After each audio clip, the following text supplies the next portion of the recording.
Good afternoon. I am Evelyn Morrison, Pastor Evelyn Morrison. I am the chairperson of the City of Reading Charter Review Commission. And I would like to start out by saying welcome, all of you. We do have a quorum, so we can begin to have the meeting.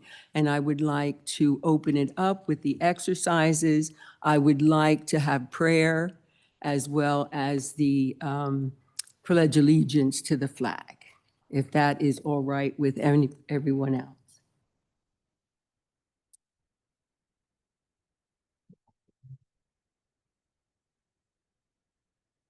Mr. Morrison, could you come and offer prayer?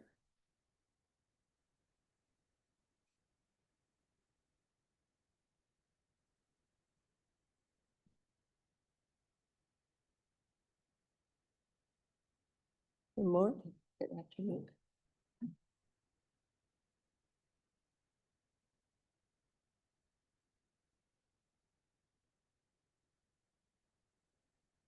Almighty God, creator of heaven and earth and all that dwell upon, hear our plea that you may govern this proceeding with your grace and shine down upon us your wisdom and knowledge to do that which is necessary. We ask for these things in the name of your Holy Son, Jesus Christ, our Lord and Savior. Amen. Amen. Thank you very much. I pledge allegiance to the flag of the United States of America and to the republic for which it stands, one nation, under God, indivisible, with liberty and justice for all.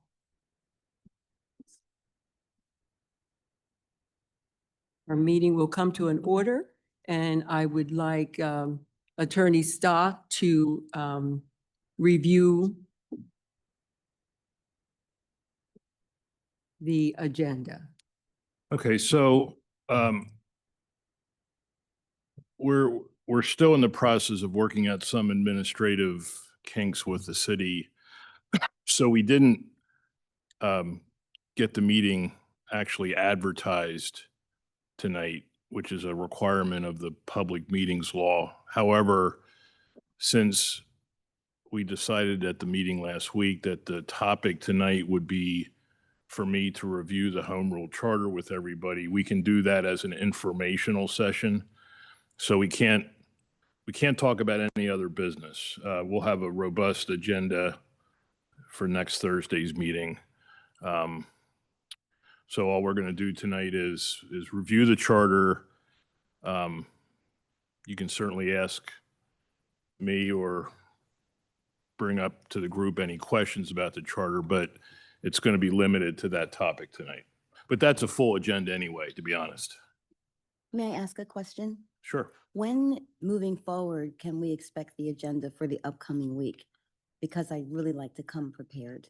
Well, to be honest with you, I prepared the agenda Friday, the day after our meeting last week. I don't want to, assign any blame to anybody. It just didn't get processed in the meeting advertised. But we can certainly, share the agenda with everybody probably as early as tomorrow or Monday at the latest. And can we expect that moving forward? Yeah. Okay, thank you. Yeah, we just got moving a little too fast for some of the administrative processes in terms of advertising, but I was authorized now as of today that I can handle the advertisement for the meetings. So I will take care of that. We also have to post the agenda 24 hours in advance. So I will take care of that. So we won't have any glitches going forward, hopefully with that. And then one of the other issues that I don't want to be presumptuous, but it will be on the agenda for next Thursday, will be to consider hiring a recording secretary, because I don't think Paige wants to be here. I know. Yeah. Yeah. We appreciate certainly we appreciate your help on an interim basis, but we will need to hire, somebody's going to have to be hired and has to go through the city purchasing because we don't have any budgetary authority ourselves. But we will need somebody to keep the minutes and prepare the minutes and, get them distributed for the meetings as well. And in terms of the, thank you.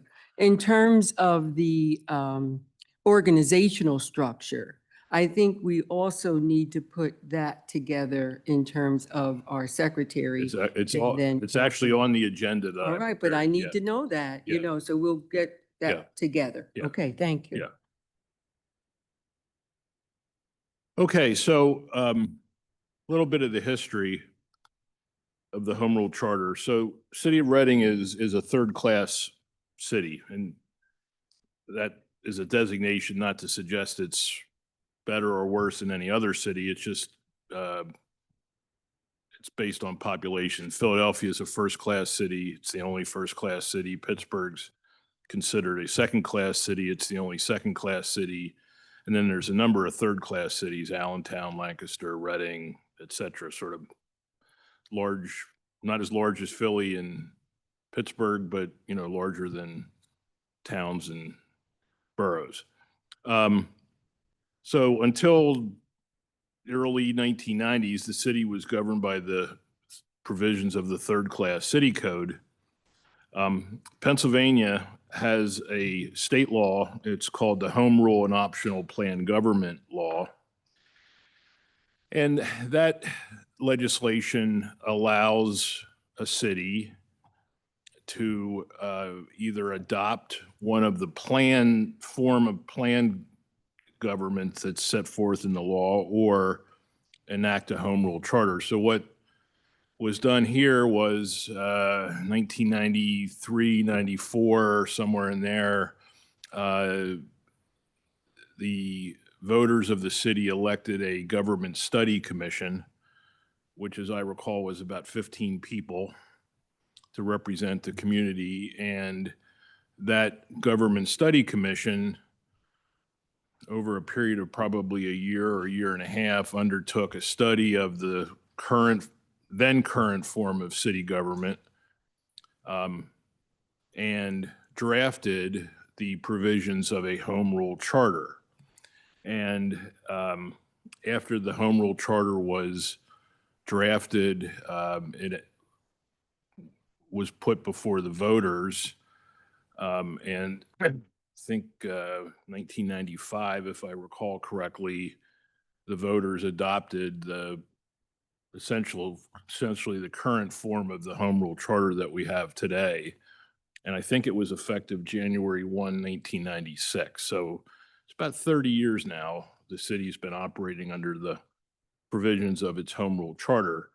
Just as an aside, there are still some provisions of the third-class city code that still apply.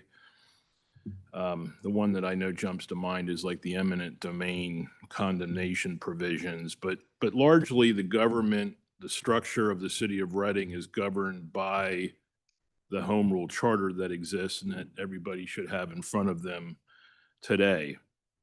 So structurally, much, in a sense, much like the state government is organized and much like the federal government is organized, there is a legislative branch, which is city council.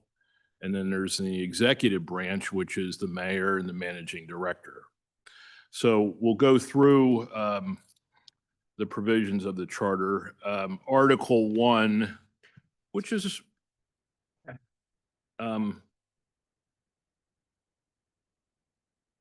Article 1 is largely a statement of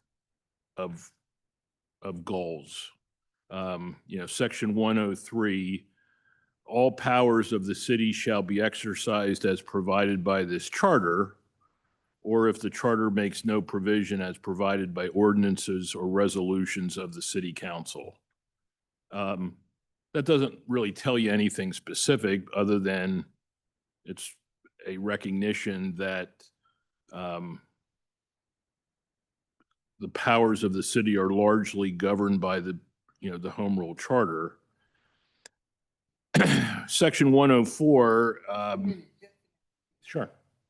Bear with me here. when we talk about the powers of the city, it is about the citizens of the city as well. Yeah, I was just Okay. going to actually mention that. in Please section, do, yeah. okay. Yeah, We- section 104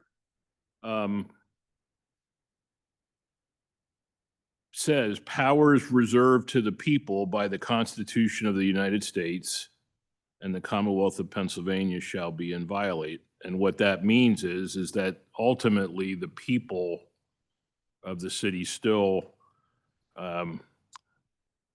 have preserved for them the powers that citizens have under the Constitution of both the United States as well as the Commonwealth of Pennsylvania.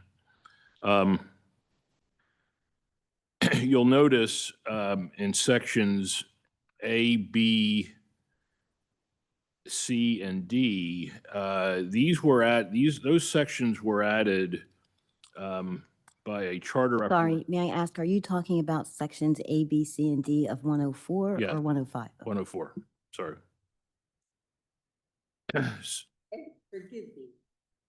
Forgive me. I would like us to start at the preamble.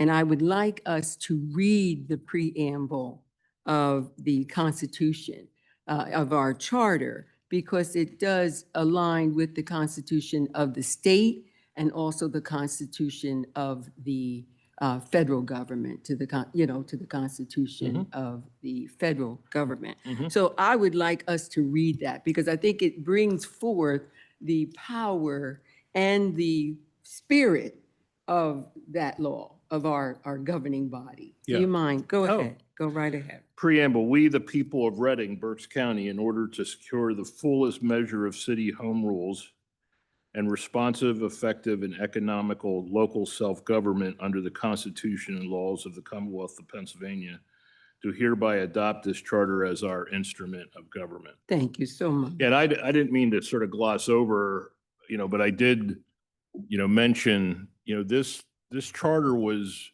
not imposed on the city by, an external third party, but it was adopted by the voters of the city. And there are provisions in here, which we'll get to, that allow the voters to make changes to this, which is part of what the responsibility is of this Charter Review Commission. So going back to section 104, A, B, C, and D, I believe, were all added by a referendum at the June 2020 primary election, which is to impose some term limits on city council people, city council president, the mayor, and the auditor. So essentially, those offices are term limited to 2 consecutive 4-year terms. That was an addition. Just to step aside for the moment, there's no question that the original charter that was enacted had some flaws in it. And so there's been a number of corrections and changes made to it over the years since it was originally drafted. So I'll try to, where I remember to do so, I'll try to call out changes that have been made since the charter was originally adopted. Not unusual. I mean, the U.S. Constitution's been amended 30 times roughly. When our Constitution was adopted, women couldn't vote.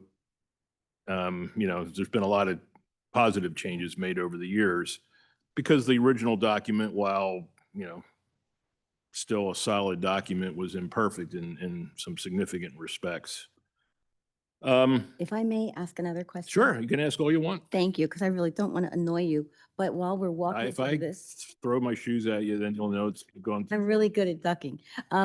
My question is, I love that you're talking about the history. So how would a citizen let us know that there's something in the charter that they would like revised or considered? Well, And without this being year- presumptuous, again, because it's going to be the group's decision, but there was discussion last meeting about holding public hearings. I think part of the responsibility of this group will be to seek public input on issues that the public may have. I think from what I read, and maybe you can refresh me on this, Evelyn, is I think there was actually like some questionnaires sent out the last time there was a study commission. So I think part of the responsibility of this group will be to seek input from the public on, what changes the public might like to see made. Yes, you're absolutely right. And we did use the SWOT analysis, so that in order to ascertain from the public and also the businesses and also the organizations. So what did they think were the strengths, the weaknesses, the opportunities, and the threats in our government and or the process in which we enforce it. So we were able to do that. And that's up to you if you choose to use that SWOT analysis. It seems to work. All right, thank you. So Article 2 creates the legislative branch, which is City Council. Section 201 creates the council consisting of 7 members, 6 elected by district, and 1, the president of council, elected at large by the voters. I can tell you there was a lot of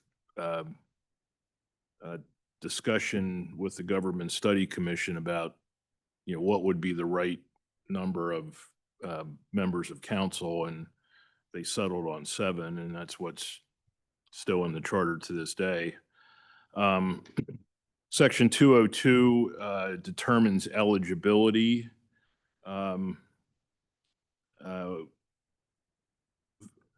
Only qualified voters of the city who have resided continuously in the city 1 year prior to the date of the primary election for that office shall be eligible to hold the office of president of council.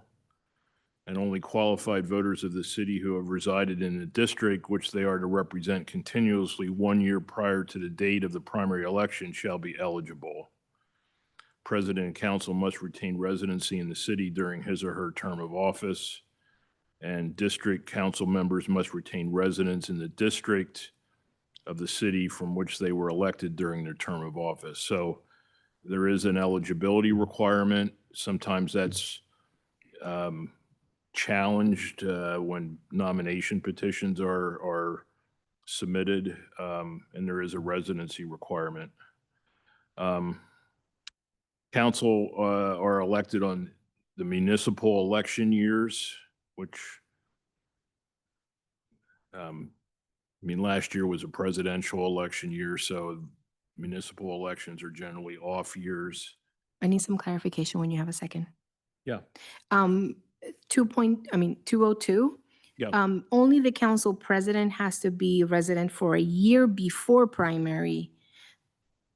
The other ones just have to be residents, right? And then they all have to live in the city while they are in office. That's, But only the council president has to be a resident for a year no, before.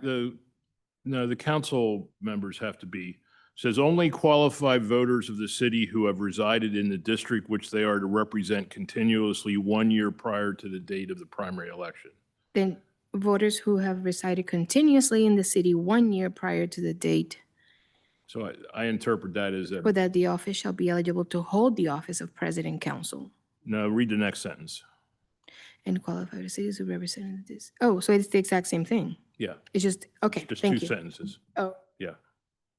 The wording's a little awkward, but it basically means that all members of city council have to be either a resident of the city if they're running for council president, or live in their district for a year if they're going to run for a district council position. Yeah. And while we're doing that, let's go back without being redundant.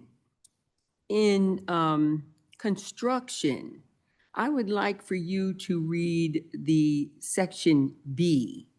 That's really important. Section B. Residency, all references to residency. No, no, no. No? Go back to 105, construction. Yeah, Mhm. 105D or B. No, B. B, I'm sorry. Yeah. If any provision, severability, if any provision of this charter shall be judged by any court of competent jurisdiction to be invalid, such judgment shall not affect, impair, or invalidate the remainder of this charter, but shall be limited in its effect and operation to the particular provision involved. What that means is that if somebody were to challenge in court and have a court determine that one section of the charter was invalid for some legal Mhm. reason, Mhm. the rest of the charter still stands as good. Mhm. Very good. Yeah. Thank you. Okay, continue. Section 204 provides for compensation. I mean, city council people don't typically run for office because of the compensation. It's somewhat nominal. But that was increased. It was increased, Mhm. right?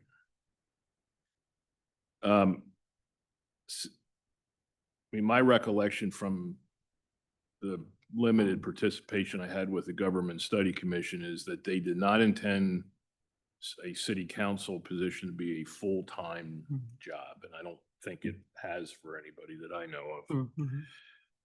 Mhm. Section 205 provides that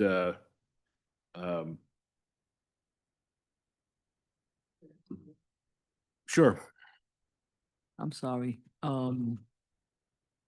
you're on. Hello? Mhm. Is that, um, like you read nothing of what we were conversating on 204. You just, I mean, you had a conversation with Pastor Evelyn, but you didn't read the print and, to explain that it was raised or it was this, but you didn't read it. Want him to read it? Yeah. Okay, yeah, I mean, I'm trying to, No, but the thing was that I sort of kind of missed something because we Okay. were having a conversation with Ms. Morrison Mhm. and sort of like, like, yeah, I'm not intending to exclude anything that's important, but I'm just trying to focus on what I think are the more important, but I'm happy to go back. So Section 204 provides that council members shall receive a nominal annual salary in the amount of $5,000. The president of council shall receive $5,500. Council members shall receive no other benefits with the exception of reimbursement for legitimate expenses related to their office. Council may raise by ordinance the salary of council, but such ordinance will not take effect until the date of commencement of the terms of council members elected at the next regular municipal election. So basically, current city council can't raise its own salary. It can only raise it for the, for the, Correct. Yeah. Correct. right, Mhm. yeah. Okay, Now, I need to say this, if you don't mind. no? The council members was able to receive $10,000 to be used in their council districts. It was it would have been Jamie Baez and also Rafael Nunez. That was through Johanny Freitas.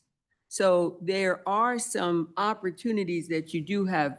It's not a salary, but it gave them an opportunity to do things right in their district, you see. So that is not, no, that's not compensation, but there were some added benefits at that, but it's not compensation. I just wanted to add that, okay?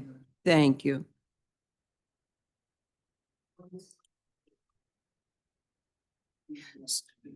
So that they get like a personal, not a personal, like they get a district budget for them to affect change in their own district.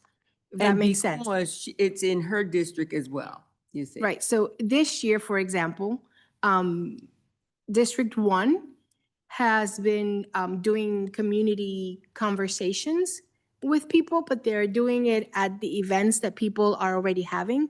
So they are helping those events by a very small amount of their budget. Like we have an event in September and they're paying for like the lemonade and the iced tea. And that's coming from their bucket from city council to affect things in their own community. Okay, so, That's not part of their salary, it's money they get to use for work. Okay, that, I understand what you're saying, if you don't mind. What they did was, for every council member, they allowed $2,500 to be able to perform or help out, you know, in each district, okay? So that was an ordinance that came. Thank you for that. Thank you. okay, so that's part of those, sort of like, you know, conversational meetings that happens in different places, different organizations, like let's say Salvation Army, in the churches, some churches, you know. They spend, okay, all right. Yeah. So Section 205, Section 205 just determines when the office of a city council member would become vacant. Death, resignation, removal from office in any manner authorized by law, or forfeiture of office. And then, you know, that sort of segues into Section 206, which said. Can you explain forfeiture, please? Sure. Forfeiture is essentially you are giving up some benefit or some, in this case, it would be the office of city council. Mhm, mhm. So Section 206 provides that a member of council shall forfeit, meaning give up their office. Section A, if that at any time during their term, they would lack a qualification for the office. I mean, the thing that jumps to my mind immediately would be if they would move out of the city. Mhm. B, violates any express prohibition of the charter. Or C, fails to attend 3 consecutive regular meetings of the council without being excused. Now, I want us to look at the violation, violates any expressed prohibition of the charter, and that means the collective charter. It actually means Section 209, which we'll get to in just Okay, a go second. ahead. All right. And then subsection D of Section 206, you would forfeit office if you're convicted of any crime classified as a misdemeanor of the Mhm. second class or higher. Mhm. In all cases of forfeiture, the member shall be entitled to notice in a hearing before council. So if, I don't think forfeiture would happen like automatically. There would be a hearing and it would probably require a vote of the remainder of city council to declare the office forfeited. I don't know that it's ever happened, but Section 207 is the provision that provides for the filling of a vacancy in council, which has happened. A vacancy shall be filled by a majority vote of the remaining members of council. And then the next paragraph, which is lengthy, basically says if council doesn't fill the office within 30 days, Mhm. the Court of Common Pleas, which is our court over at the courthouse, shall, upon petition of 3 members of council or 10 qualified voters of the city, fill the vacancy in such office by the appointment of a qualified resident of a city. Mhm. So there is a mechanism that if an office on city council becomes vacant, and if city council itself doesn't fill that office within 30 days, there's a mechanism here that 10 voters could actually petition the court, and then a judge would appoint someone to fill that position. Yes, we had a history of that, Mhm. and we did that in the last it was last 2 years that we were able to go into court as Alba's advocates and to absolutely present to the judge who we thought was a qualified candidate. And the judge then did elect Wanda Negron for that term that was the vacancy. So it was an interesting process, but it does work. Section 208 is basically a statement that city council has all the powers of the city except where those powers are otherwise set forth in other provisions of the charter. So, you know, when we'll get to like the mayor has certain powers that are specifically enumerated in the charter. But to the extent that they're not, powers aren't given to another elected official or city employee, those powers belong to the city council. Section 209 are the certain prohibitions, you know, and as you heard, city council could be removed for a violation of one of the prohibitions. So here is a list of 6 or 7 prohibitions. 209A, no council member shall hold any compensated appointive city office or city employment during the term that they've been elected to council. B, no council member shall serve as an elected official in any other office in the Commonwealth. C, no council member shall hold any compensated appointive city office or city employment until 1 year after the expiration of the term for which they were elected. D, council and its members shall deal with all departmental and bureau employees through the mayor or the managing director unless it's for purpose of inquiry, which would be, I would interpret that as, you know, asking questions to gather information. E, neither the council nor any of its members shall in any manner dictate the appointment or removal of any city administrative officers or employees whom the mayor or subordinates of the mayor are empowered to appoint. So again, this is a statement that within the executive branch, city councils not to dictate the appointment of subordinates of the mayor, you know, which would be, I think, department heads and such forth. No council member shall serve as an employee of any municipal authority which has been created by the city either solely or jointly until 1 year after the expiration of their term.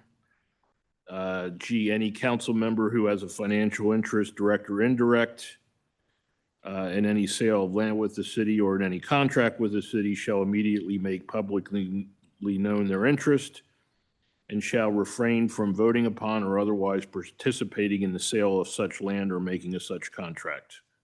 So that's sort of a conflict of interest provision.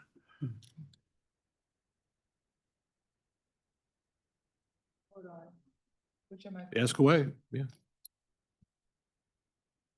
A pain. But when you was reading, E, right? Yep. Like you didn't finish reading the other part of the sentence to where it says empowered to appoint except as otherwise provided in this charter. Right. You know, so that little piece of sentence there, right? What exactly does that entails? Well, it's a good question. So my interpretation of this provision would be that council is not supposed to tell the mayor who to hire for administrative offices or employees who the mayor is empowered to appoint by the charter. And we'll get to that when we get to the mayor section. So basically, the charter says to the mayor, you have the authority to hire these employees. Unless, and this is what the except as otherwise provided language means, except if the charter says else, otherwise somewhere else in the charter. So it's, mayor, you can appoint, except if the charter says otherwise somewhere else. Now, I don't know where that might be, but that's what that otherwise language means. So it, Be found in another article, right? Right. Okay. sometimes when you're, interpreting a document like this or trying to figure out Mhm. how this applies, you have to sort of jump from section to section because it can, ping pong you back and forth. And that language is sort of the languages as well. Okay, so the mayor can appoint except as otherwise provided in the charter. So you'd have to go through the charter to find out, does it anywhere else in the charter say otherwise? And I don't know offhand whether it does or doesn't, but that's what that means. Okay. Well, There's thank also you for- room there for in case there's new positions created, Okay, That could be. Yeah. that they automatically have a place to be appointed. If it's created by council, then they would make that known. If it's created by the city, then. So it also leaves room for new positions to be created within the government and knowing who is going to appoint them. okay, because I'm trying to understand it, right? And I understand that some of this writing is sort of like written like in a legal sort of way, right? So, because, It's a very legalistic thing, and I maybe we'll see somewhere else in the charter where it will help make that yeah, clause. because the way I understood it was that, the charter has a lot of power input as to what he can do or cannot do, That's right. you know. There's no So question. I wanted to understand that to the point where I could say, oh, okay, I understand. Well, it." Yeah. maybe we'll get to somewhere where that makes more sense. I don't honestly know off the top of my head whether it really, Okay, sometimes there's language in these things that just doesn't really mean much. right. Um, But then there's some that does. There's some that does, absolutely. Thank you. So section 210 authorizes city council to do investigations, audits, or studies of the city.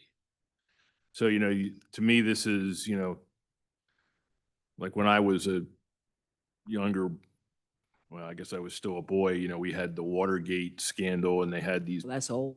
yeah. Well, that's what,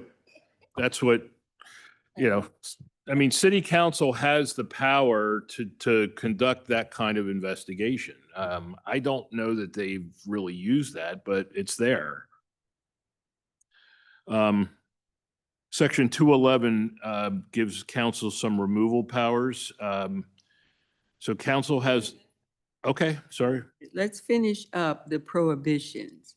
I think it's important. Oh, yeah, I sort of, Yeah. that's, Mhm. so in the very top of the next page, right above section 210, Mhm. any council member who willfully conceals such interest shall be guilty of malfeasance in office. So that would relate back to that conflict of interest. What is malfeasance for the public? Malfeasance is another word for a wrong. Mhm. Mhm. And um,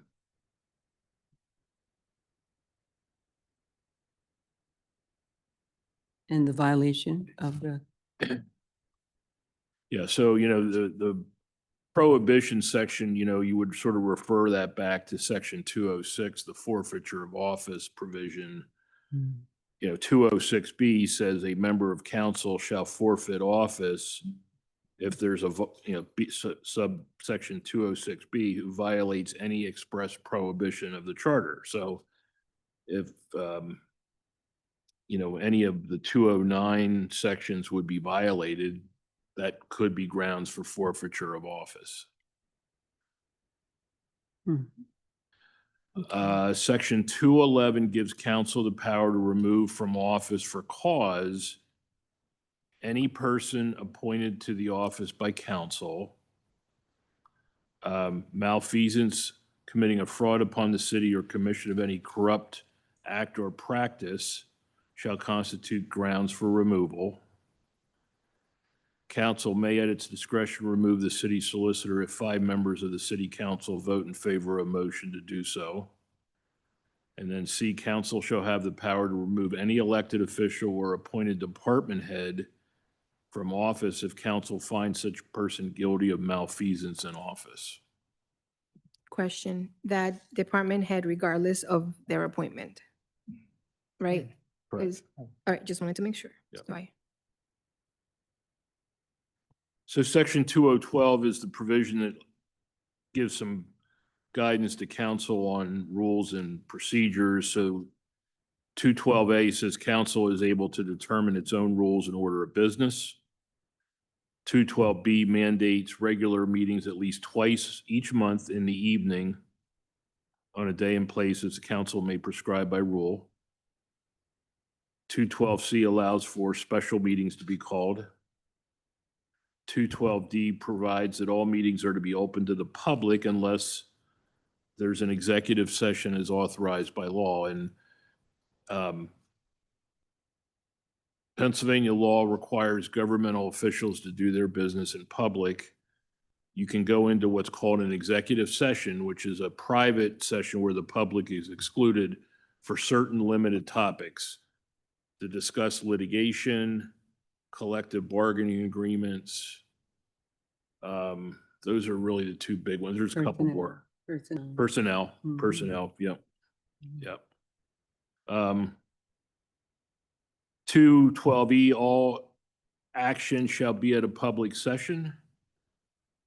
Requires a majority full vote of council, except if they are overriding a mayoral veto, that would require a supermajority of 5 members of council. Majority of council would be 4, but to override, if the mayor vetoes an ordinance, you would have to have 5 members to override the veto.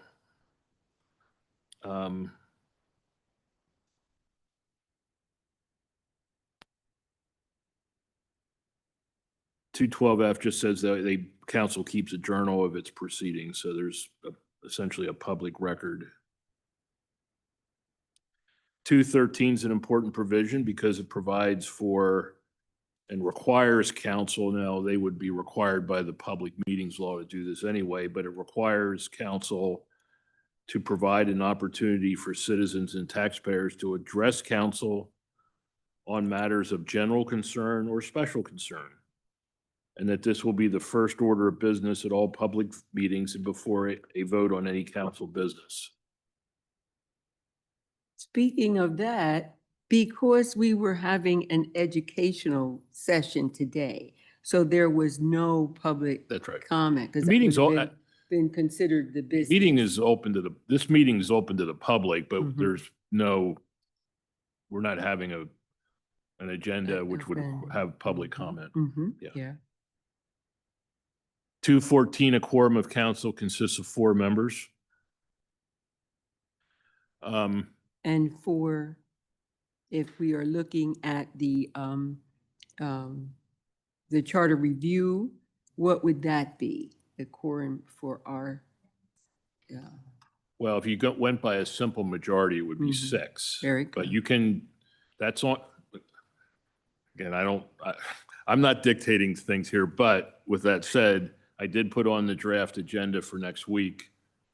This group should decide what your quorum, you can Very go good. higher. I mean, you could say it's 7 or 8 or okay. you could. Thank you. You could go less too, but it's Mhm. typically it's a majority. Yeah. Thank you. Okay. So 215,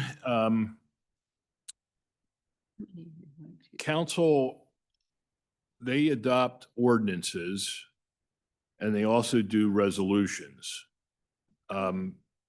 The difference is that, let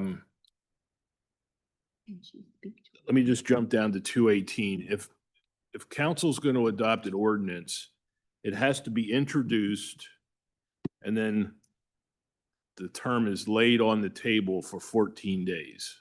So if I'm a member of council and I introduce an ordinance, council can't vote on that right away. It's got to lay on the table for 14 days and then it can be voted on. And the purpose of that is to allow people to have time to offer input to council on, whether the ordinance is a good idea or not.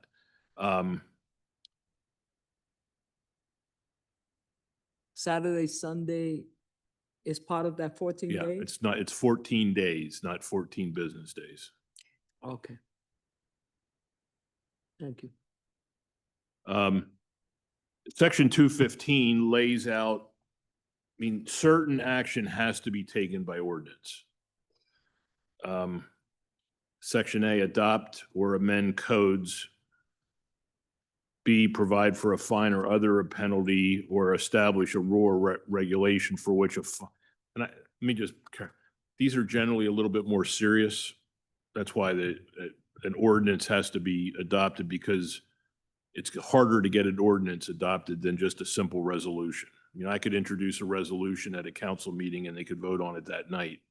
But an ordinance has a more lengthier process, correct? So Section B is if city council is going to take action by ordinance establishing a fine or other penalty or establishing a rule or regulation for which a fine or other penalty is imposed, that has to be done by ordinance.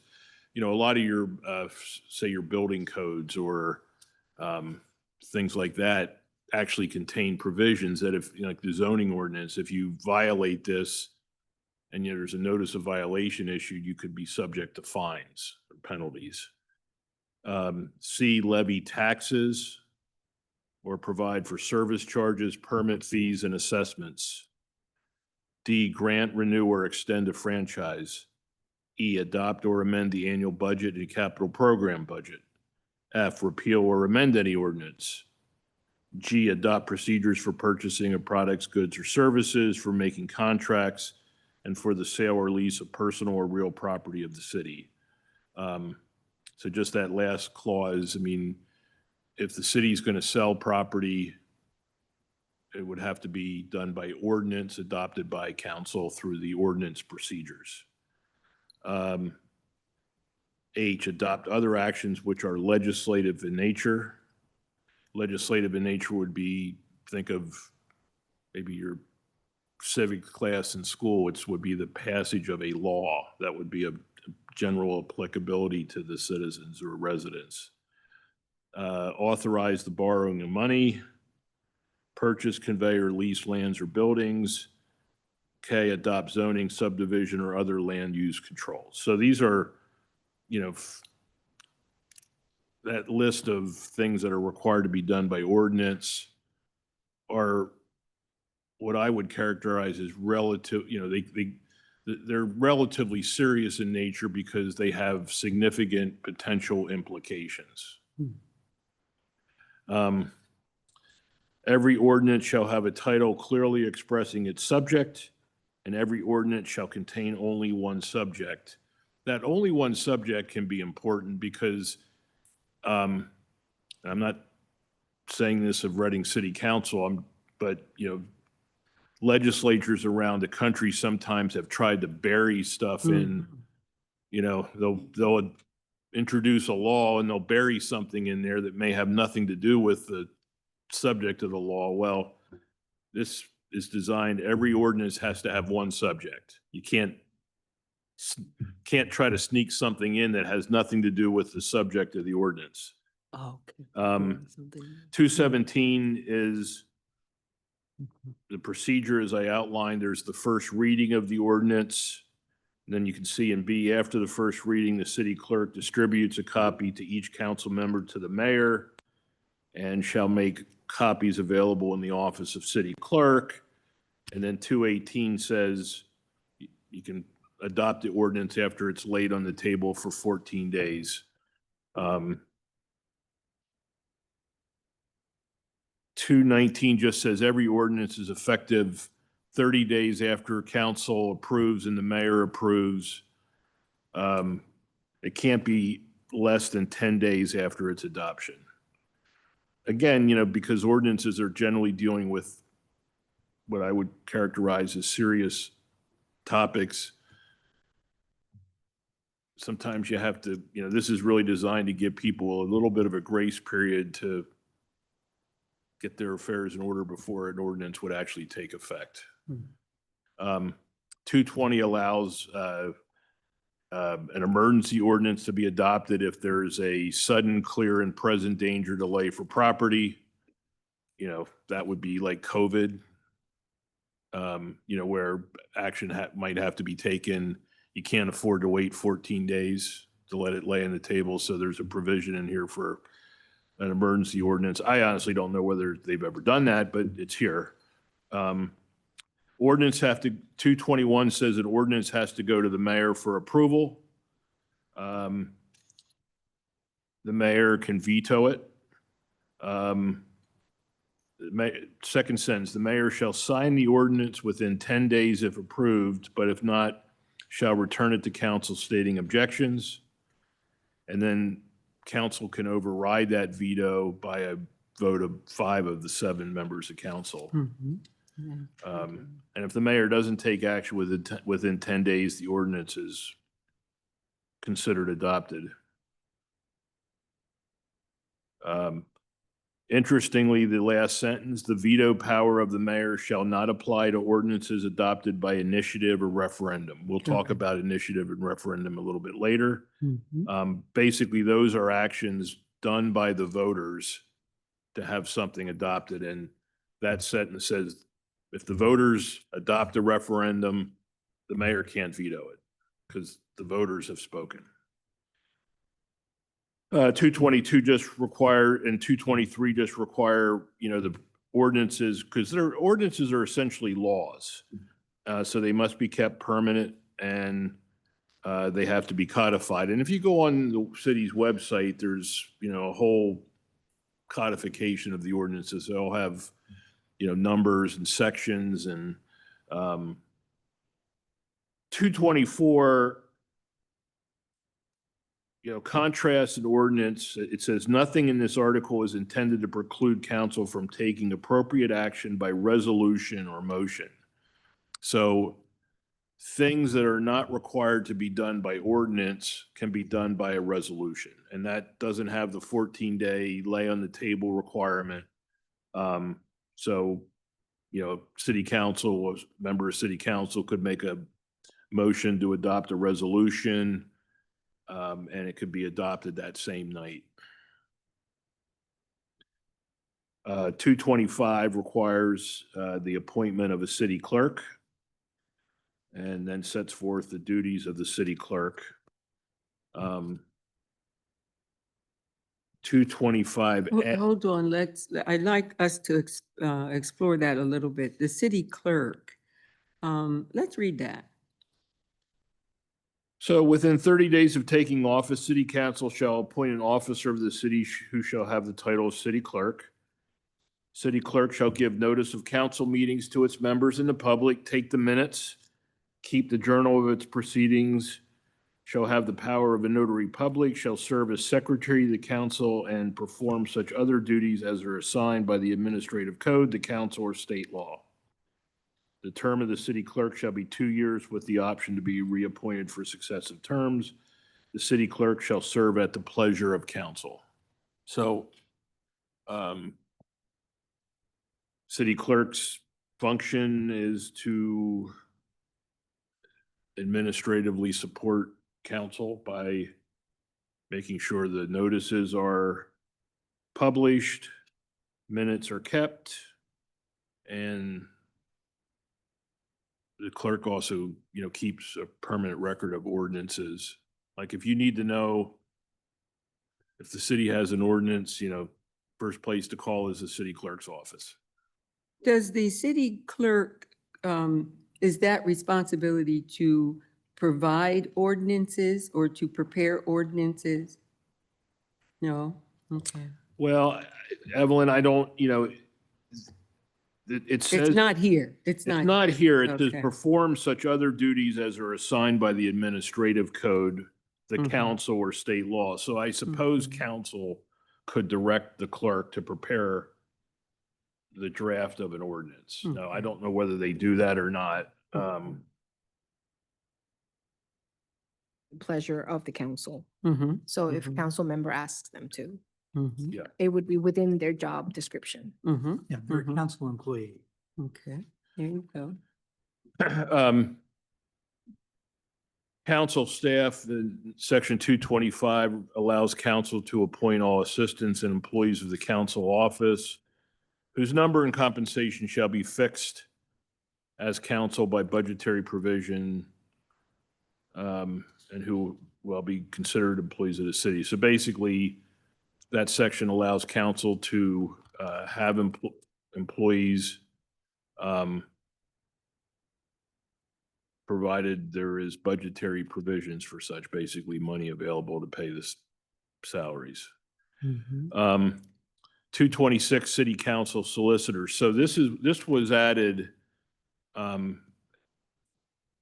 in 2020, Yeah. just like the prior section. Mhm. The original version of the charter provided that there would be one city solicitor, and that city solicitor would essentially be the legal advisor to both the executive branch and the legislative branch.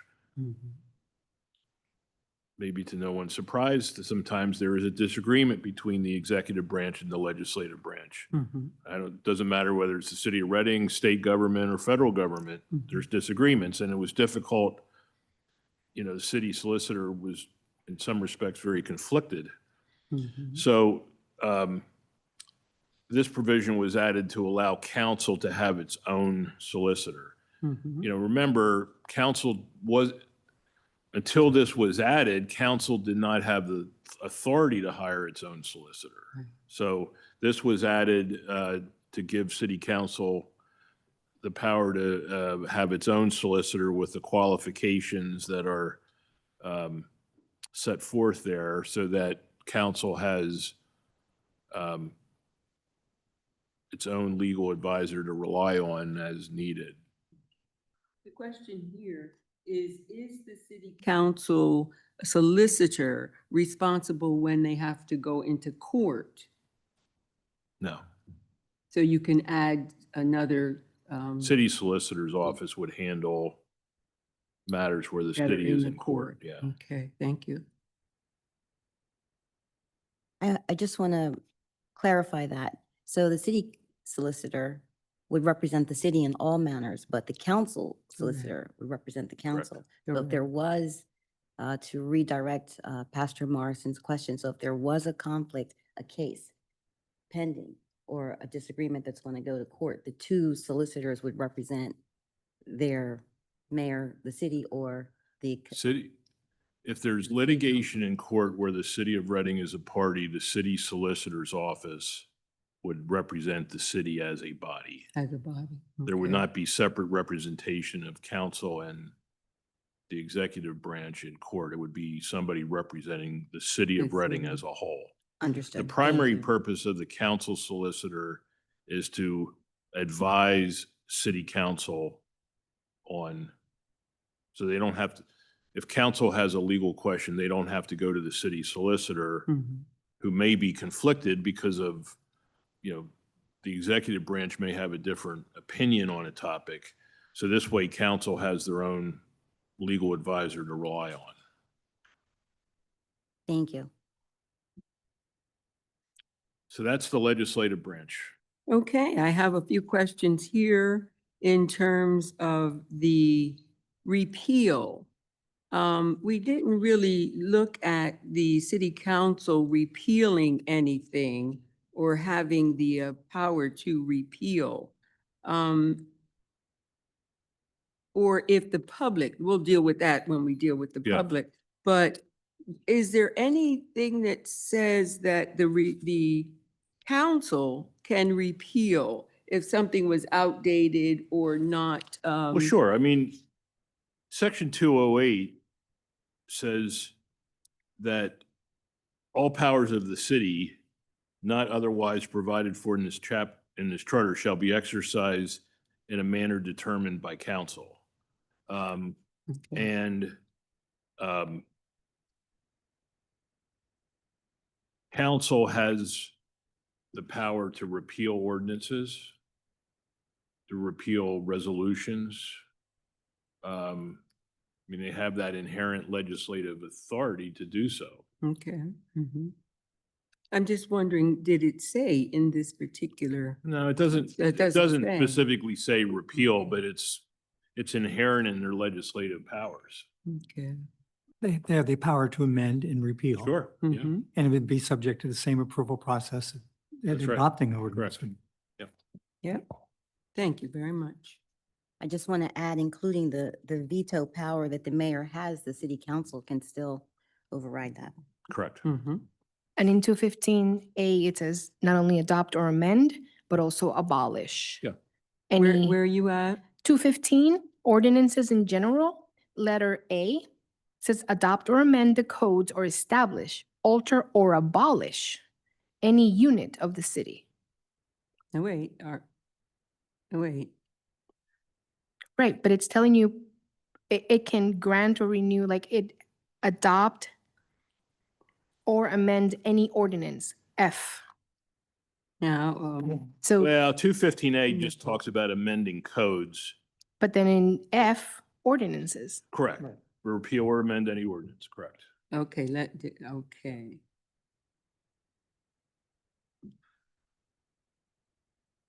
Thank you. Mm-hmm. Okay, so 301 provides that the executive, administrative, and law enforcement powers of the city shall be vested in the mayor. Before we go to that, if you don't mind. Nope. For the executive branch, we cannot conduct any business today. Correct. So we wouldn't even be able to look at an agenda item. Is that Correct. correct? That's correct. Okay, go ahead. Yeah, this is just like a classroom session today. Okay, go ahead. So Article 3 creates the executive branch. The mayor has the executive, administrative, and law enforcement powers of the city. The mayor shall control and be accountable for the executive branch of city government as provided by this charter.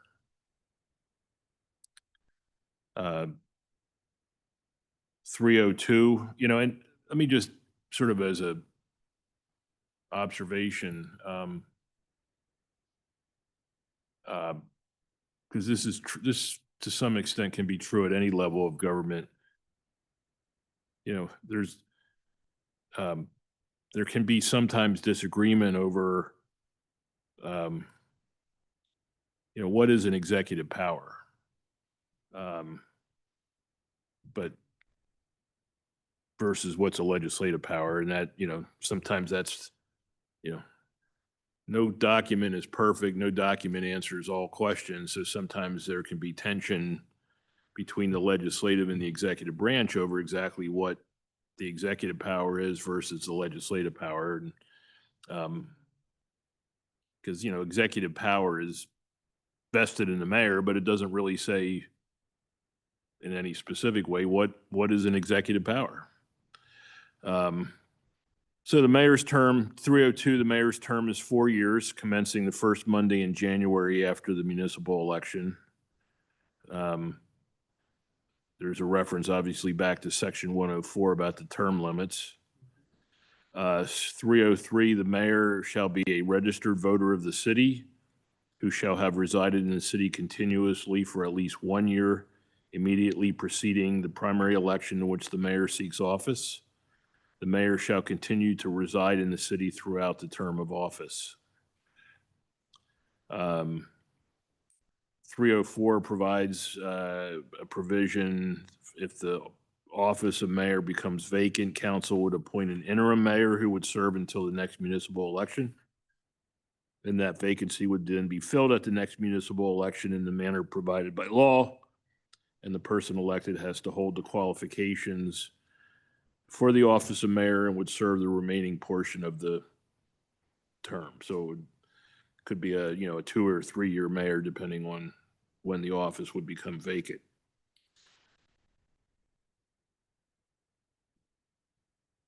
Stupid, I don't know, but Yeah, just ask. um, if somebody was to be, like, let's say, elected for mayor, right? And they don't have the education, the qualifications for that. Do the mayors that are in those seats, do they get schooling? Do they get training? Do they go for, you know, for something in terms of education? Do they don't? I mean, they can, but they're not required to. If you can speak about what are the qualifications of any elected official. Well, the qualifications of mayor is that the mayor is to be a registered voter of the city who shall have resided in the city continuously for at least 1 year immediately preceding the primary election. You know, So any Don John? Yeah. There are Well- opportunities for them to get education and Yeah, participate in they- things, but- but there's but no requirement to do that's- that. Correct. that's the job of the voters. I mean, if there is a, whatever you just said, ding dong. Yeah, Don know, John, you know, like, That's the job of the voters, is to determine whether a person, I mean, they may have the legal qualifications to run for mayor and to serve as mayor, but the voters have to determine through the political process whether the person is truly qualified to be mayor or a member of city council or any other elected office. yeah, I don't know, Agreed. the reason that I found out a little, that I needed to question was because all my life I've been a union worker. And in terms of, running for certain positions with the union jobs, right? I mean, and you get elected, they would send you through a process of schooling, and they would change, they would teach you about that job that you're gonna fill in. And it just always, I think if you will ask any mayor, when, no matter who it is, when they show up for their first day in office, they look around their office and think, what do I do now? Because it's a big responsibility that there really is not a, a training program in place. I mean, there are certainly opportunities out there. There's various that- organizations that, you can interact with other elected officials and, but basically, that's scary. yeah, well, That's real scary. I mean, I The find it to voters be- have an important job to do. that's right. Mhm. Yeah, I don't mean to get up on my soapbox, but honestly, that's Yeah. what the voters need to pay attention to, is who's running for office, whether, no matter what political party the Right, candidate's right. from. I agree. Can we go back to the cross-reference here that takes us back to Charter Section 104, just so that we can cross-reference it? Well, we covered 104 earlier. That when- says no person shall serve as mayor for more than 2 consecutive 4-year terms. So that's the cross-reference there. I Yeah. just wanted to share that. Yeah. Mhm. That was your Section comment? 305 provides certain um, conditions on forfeiture of the office of mayor, very similar to the forfeiture provisions for city council that we covered earlier. A is, at any time during the term of office lacks qualification for the office. B, violates any express prohibition of the charter. Or C, is convicted of a crime classified as a misdemeanor of the second class or higher. And then in cases of forfeiture, the mayor is entitled to notice in the hearing in accordance with administrative procedures to be established by council. 306 is the prohibitions, very similar to the same prohibitions that we covered with council. Mayor shall not hold any compensated appointed city office or city employment. Mayor shall not serve as an elected official in any other office in the Commonwealth or a political subdivision thereof. Mayor shall not hold any compensated appointed city office or city employment until 1 year after the expiration of the term. Shall not be employed by a municipal authority until 1 year after the term expires.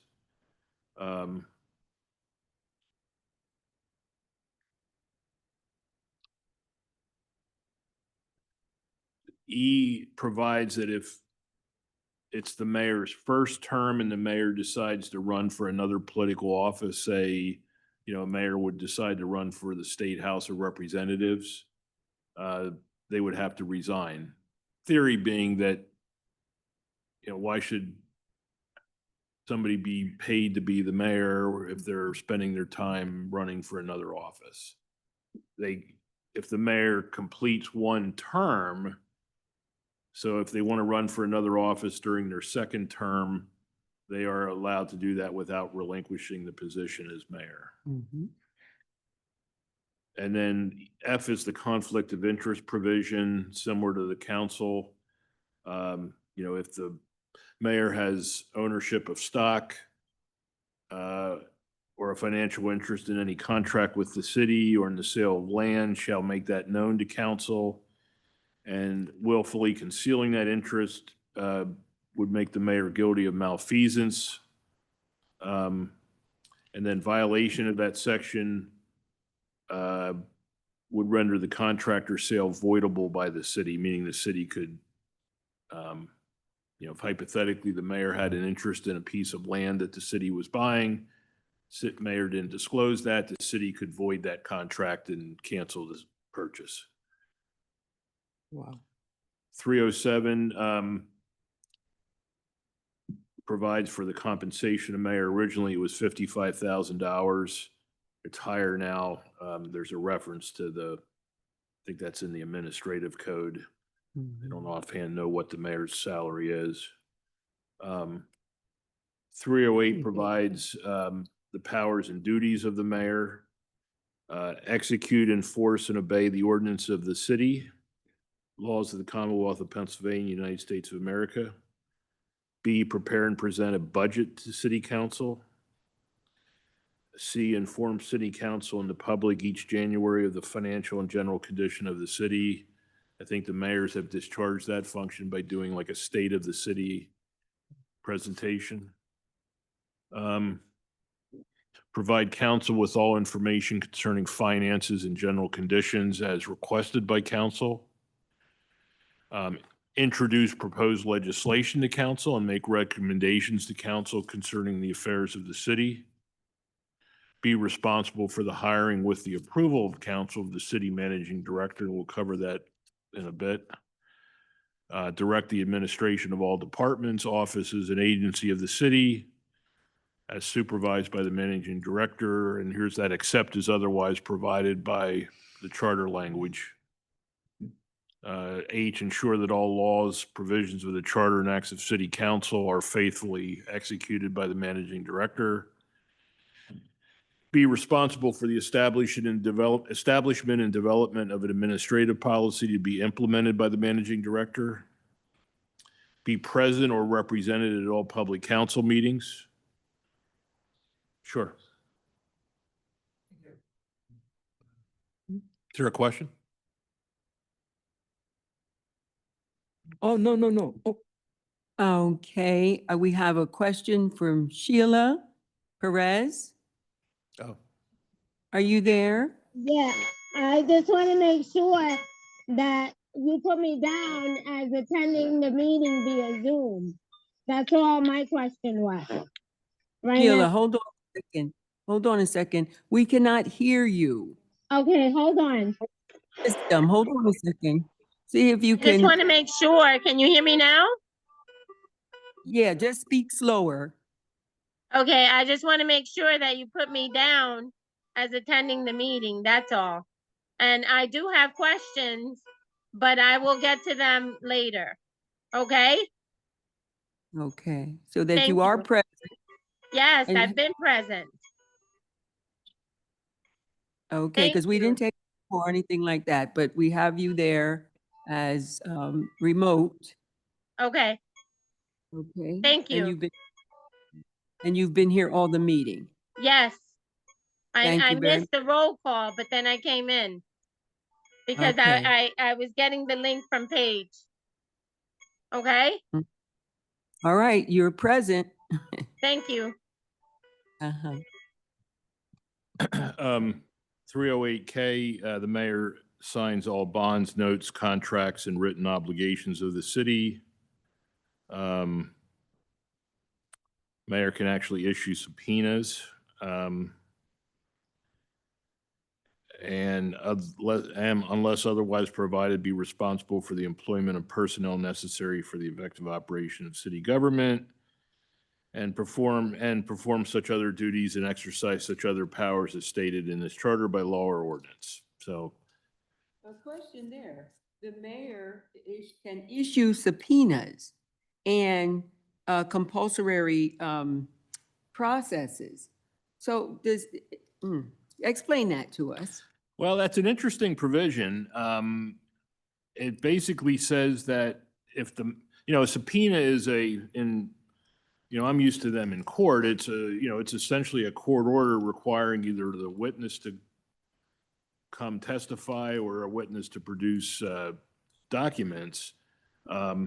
This section says the mayor has the authority to issue a subpoena Mm-hmm. to compel for the attendance of such persons and the production of such books and records as deemed necessary by the mayor. Now, honestly, I don't know how that would really truly come up in the mayor's job, but maybe somebody knows. I have some thoughts on that. I think that the mayor has the authority when his office is doing an investigation to compel people to bring records forward that his office Yeah, deems that'd be good. necessary to answer the questions that they have or to answer questions in person. And that's a guess from other cities, but that's my thought. Yeah, I- it says that's what he has that authority. And the other part of that is what venue would the mayor use? Do you It know? just says the subpoena would be issued under the official seal of the mayor, so it would be a document that has the Mhm. seal of the mayor on it, and it says, basically, the last provision, which says seek enforcement of such subpoenas by the Court of Common Pleas, Okay. that tells me that if somebody ignores the subpoena, he Okay. could file, a petition with the court to get a court order requiring the person to comply with the subpoena. And if a court order, if that's ignored or violated, person could be ultimately held in contempt of court. Okay. My clarification, this makes no provision or difference between a private citizen and an employee of the city, correct? It makes no, No, I mean, it Okay. just says such persons in the production of such books and records as deemed as necessary. deemed necessary by the mayor. Okay, Now, just thinking out loud here, I live in the city. If I got a subpoena from the mayor to produce my income tax returns because he was curious about how much money I make and it had no legitimate city purpose, I think I would tend to fight that. since we're going to school right now about the charter and we're learning about it, if I have an issue with something, I'm just gonna put a mark next to it Yeah. to be revisited later, because I might have an issue with the wording. Honestly, I read might have this an issue with the charter. wording there as a private citizen. I've read the charter many times. I don't know that I've ever really thought that sort of didn't jump out at me, but it's there. 309 allows the mayor to appoint one city solicitor. Person so appointed shall hold office unless removed during the term for which the mayor is elected. 4 votes of council are necessary to confirm the city solicitor. And then the mayor has the power to appoint all members of boards, authorities, and commissions over which he has the power to appoint. 4 affirmative votes of council are necessary for confirmation. Then also, if he is able to appoint, then of course, the removal as well. Well, 310 says the mayor may remove from office anyone appointed pursuant to section 309B unless otherwise provided by law. And, there are authorities that by state law have their own provisions for how somebody's appointed to an authority that also have some removal provisions. So Yeah. there would be a question over how far that removal power would actually go. Okay. 311 says the mayor has the authority to appoint a full-time managing director. 312 says if the mayor is temporarily absent from the city or on temporary disability, the managing director shall act as deputy mayor without the power of appointment or removal from office. So that's Article 3. That's the executive branch of the city government. Now, without getting into the weeds, the mayor has the power to appoint the managing director without any input from city council. No, we're good. But city council has the, they Let's have, go right to Go 401A. ahead. That'll answer Go your ahead. question. So Article ahead. 4, where are we at? Okay, go ahead. Article 4 details the managing director. And the theory of the managing director, from the Government Study Commission 30 years ago was to have sort of a robust managing director who would, on a day-to-day basis, do a lot of the managing of the city. So 401A says within 90 days of taking office, the mayor, with the approval of council, shall appoint a managing director. So the managing director has to be approved by council. The residency requirement for the managing director and department directors was eliminated in 2020, as you can see there. Now, going back to your comment earlier about qualifications, you'll see in 401B that a managing director has to have certain qualifications. A master's in public administration, business administration, or a bachelor's degree, or 5 years of experience. So, managing director can't be any, Tom, Dick, or Harry just pulled off the street. They have to meet these qualifications. 401C says city council may by ordinance establish additional qualifications for the position of managing director. 401D, and this has happened, if the managing director position cannot be filled within that 90 days, the mayor is authorized to appoint a temporary managing director for a period of time not to exceed 90 days. And during this period of time, the mayor is to continue to use all available means to fill the position. And then E, if the mayor has 180 days basically to fill the office, and then if that doesn't happen, city council shall within 90 days thereafter hire a managing director. And that's right, the mayor can't veto that candidate. 402A is sort of a little redundant maybe, but city council approval shall be necessary for the hiring of the managing director, and the approval has to occur within 30 days of the appointment. Again, tension between executive and legislative branches. City council just can't ignore the mayor's hiring of a managing director, because if they do that, if they don't make the approval within 30 days, then it's deemed to be approved. If no action is taken by city council within such period, the approval of the hiring of the candidate shall be automatic.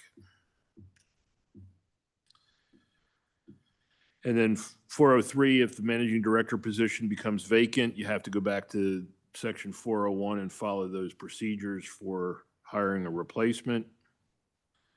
404A, the managing director may be removed from office by the mayor at any time without cause.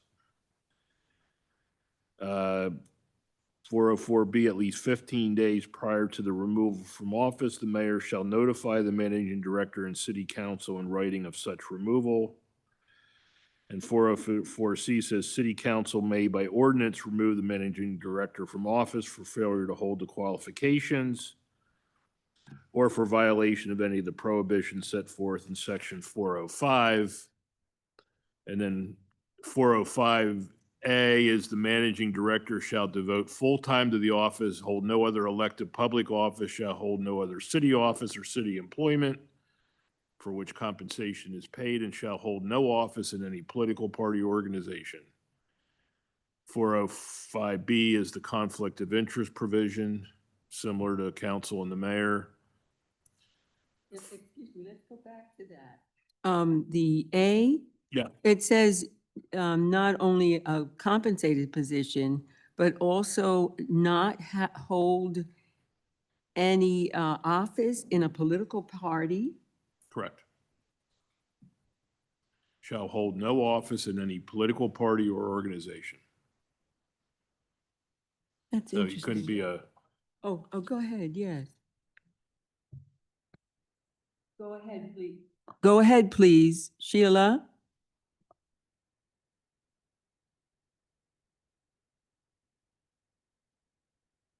Sheila, are you there? Question, yes, I am. My question is for Ed. Ed, in Slow the down. first meeting, if I'm not mistaken, you said that you were part of the people or the committee or the commission responsible for writing the charter, correct? Were you part of that group? Ed? Sheila, we're Yes. not hearing you. We're not hearing you. Okay, So if you want to type it in the chat, do so. okay, Get I'll do back to that. I'll do that. Okay, All right. thanks.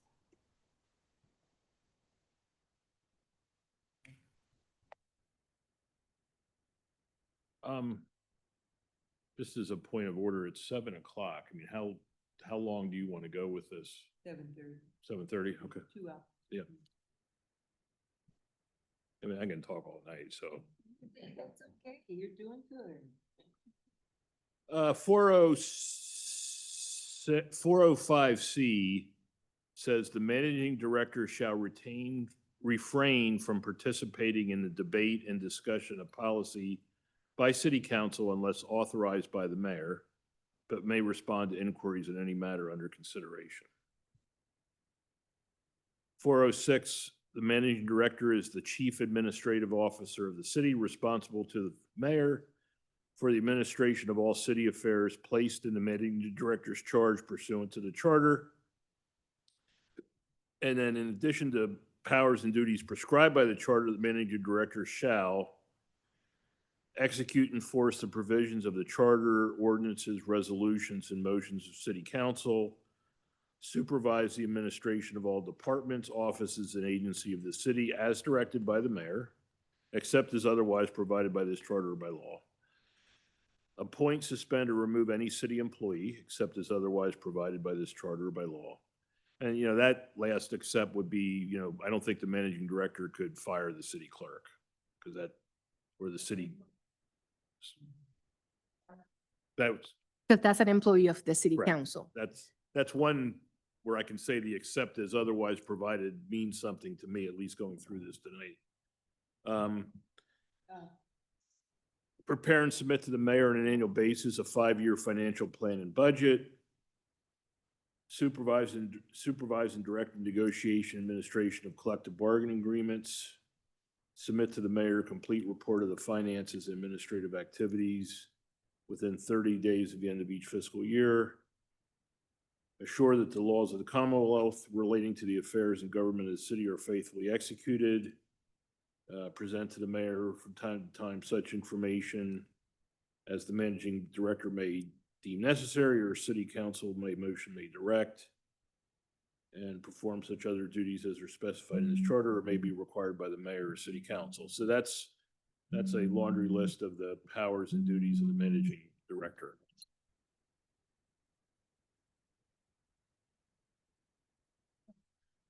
Ms. Perez, her question is, when the initial charter was set up, was it set up as a strong mayor council form of government? Um,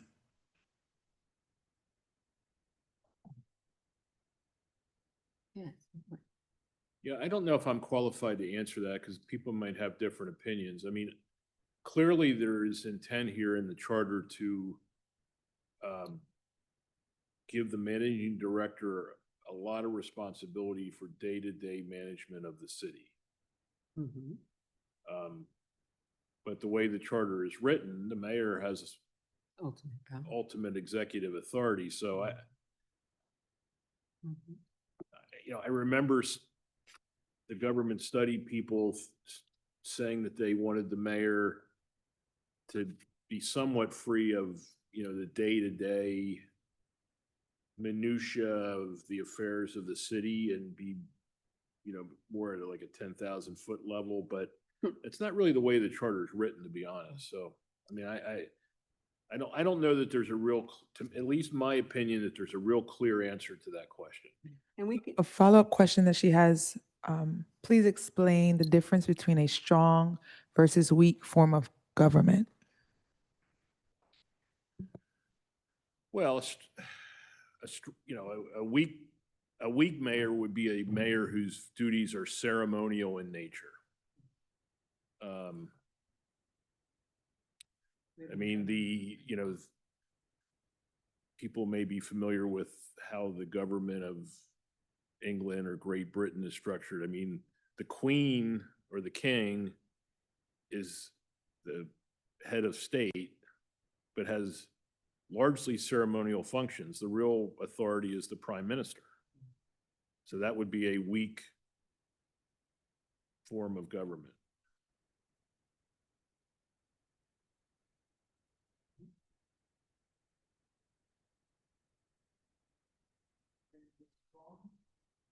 Strong would be where, I mean, I would consider the form of federal government strong. You have a president who has, no matter what party you belong to, has a vast array of executive authority. The governor of Pennsylvania has a laundry list of executive, is a strong governor.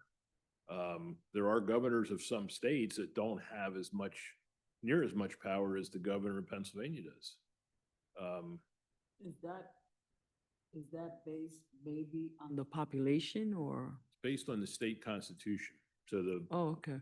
the electorate of this, whatever state it may be, they adopt the state constitution and set up a form of government where, in certain states, the governor doesn't have near the authority as the governor does in other states. Right. Thank you for that. May I just add, just a caution, because what we're talking about is really subjective, and if you ask 10 people, you'll get 10 very different answers, especially for those of us in politics. So just a caution that Well, that's why I That's a had difficult my answer question from to it, because answer. I think, Yeah. I think Reading, I think there are aspects of the mayor's job in Reading that indicate that he's a strong mayor. But you can also, the managing director has certain responsibilities as provided by the charter that, take away something from the mayor and from the executive power. So does that make him a weak mayor? I don't think so, in my opinion, but as she just indicated, it is a little bit of subjective, opinion. I think what really counts is the partnership between the citizens, the administration, and the legislative bodies of any Yeah. government structure, even here in the even here in Pennsylvania, different Absolutely. counties operate differently, city mayors in some of our cities, like Pottstown, just a figurehead. Yeah, I mean, no government will work based on what's written down either in a constitution or a city charter. It takes human beings to effectuate that, and good government means human beings need to work with each other, and I'm getting on my soapbox again, but That's good. they need to be Mhm. able to work and compromise. And, you know, if you have one legislative branch or executive branch that says it's my way or the highway, well, things won't get done then. So anyway. Article 5 creates the position of. Fair? Sure. Because we have gotten all four, and there are 13. So I think that, does anybody want to go forward, or did you want to stop here and be able to just talk about what you, anything that you might want to debrief on? Ed, are you okay with that? If we stop I've been it? at work since 7 o'clock, so I'm Right, all and let- happy to go all home. right, look, so I would like for us, if you have anything to say, share it as it relates to what we learned, you know, or where we need to go that, with that, you know. So Adele, do you have anything to share? I do have, but I guess it's not for this meeting. Okay, just share it with me, and then I'll get with Ed and we'll have our powwow because- for our next agenda, right? Yeah. Okay. Yeah, so I drafted you know, I took a lot of the things that were discussed last week, and before I, you know, forgot about a lot of them, I drafted an agenda Friday morning. I will share that with the chair. Tomorrow I'll email it to you, Thank you. and then we can email it to the group. Mm-hmm. There's going to be you know, it's a fairly robust agenda, so maybe that may take most of the meeting next Thursday, Okay. but maybe we can cover one or two other sections of the charter Okay. if there's time. I like that. I think that if anybody we else. covered- agree- There's like, just, you know, Article 5 is the auditor. No disrespect to the city auditor. It's not as crucial as the executive branch and the legislative branch. There are some other provisions that we should get to about Article 11, which is citizens' rights and participation. Mhm. You know, that's the initiative and referendum that was mentioned earlier. That to me is important. It is. Mhm. So, Could I ask my fellow members to read the charter at home before the next meeting? And anything that we didn't go over, and we bring our questions, so we don't have to read line by line? It's I to agree. serve the residents. My belief is that we should be using the time that we have here as, you know, strategically as possible. Mhm. We all have our own opinions and views on different things, and there were things that I didn't know, and I made notes to make sure I look up other ideas before we come back. But I would like for those, not only those that are here, but the ones that are missing, if we could please all read the charter before we come back, and that way, any questions that we have before we go over them, we will have them highlighted, and we don't have to go line by line, if that's okay with everybody else. That's, I'll just acknowledge that, and I agree, because the whole assignment was that we read all the way through the first time. And of course, maybe other people did not do that, but we also want to be able to, as we're moving towards, let's get 5, 6, 7, 8, and 9, you know, down pat, so that when we're going over that. But as we said, the next meeting is going to be a robust meeting. So we're going to move a little faster, and we're going to lay out everyone's issues. So if you please take my number, take my email, so that you can feed into what we need to deal with in those next agendas, okay? Because that's for all of us to be participating, right? So that we would be able to make sure. So is that comfortable with all of you? Is that comfortable? That comfortable? Excellent. Go ahead. Is there a way with the emails, right, that, that based on this commission, that we can all, sort of like get like the agenda through the email and communicate through the email with the information necessary that we're gonna need? Well, the intent is That- is to distribute the agenda to everybody Immediately. no later than Monday. So Mhm, you'll have it, mhm. hopefully tomorrow's Friday, so maybe we can get it to everybody tomorrow. So you'll have the agenda. Yeah. But I'm saying through email? Mhm. Oh, okay, And- because If you would, Paige, please, Doctor, can you give us an agenda, not agenda, but a list of everybody's email? Do you have that? Did you, oh, you sent it out? Oh, excellent. Then I should look at it then. So it's already there, so you have each other's. But now remember, anytime there's more than four or five, six, I guess, six coming together, that you have to be careful that it's not a sunshine violation, right? Right. So it's really, really important, okay? Yes, Dave. Okay, thank you. Anyone else? So that was you. Okay, very good, thank you. I have one request. The document that was sent electronically of the home rule charter is missing a lot of pages. Could we get it rescanned and resent? You wanted by email. It was sent by email, but it's missing. No. It was sent by email, but when it was scanned, there are a lot of missing pages. Really? So could we get it rescanned and resent? And I marked the pages that were missing. There's like 12. Who was It probably was the copier when it was who scanned. distributed it though? Has come from, It came via an email. Denise. yeah, I got mine from the city solicitor. but- Deborah. So Kenya Edmonds Mhm.